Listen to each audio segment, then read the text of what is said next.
On August 15th, Russian Foreign Minister Sergei Lavrov accused the United States of providing intelligence and planning Ukrainian strikes on civilian targets deep inside Russia and threatened to destroy Western supplies to Ukraine. The accusation centers on Lavrov, while the wider diplomatic freeze involves the two presidents who met in Anchorage and the top diplomats who later met briefly in Manila. This account comes from a single video publication on August 15th and has not yet been independently corroborated, a limit on what can be verified right now. Relations have cooled in the years since that Anchorage meeting.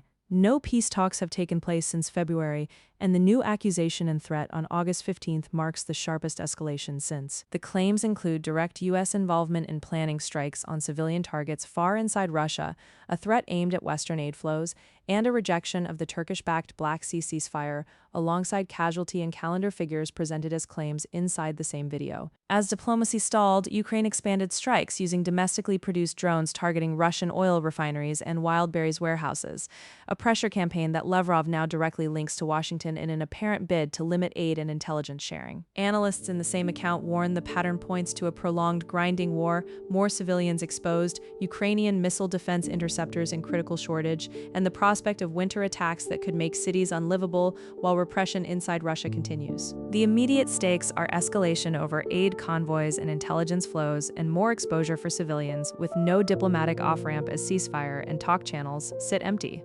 What evidence, if any, supports the claim Washington plans strikes on civilian targets, which specific Western supplies would be targeted, and whether any action has followed, what the terms and status of the Turkish-backed Black Sea ceasefire are, whether or when U.S.-Russia talks will resume, and how severe the drone campaign damage and missile defense shortages truly are all remain unanswered.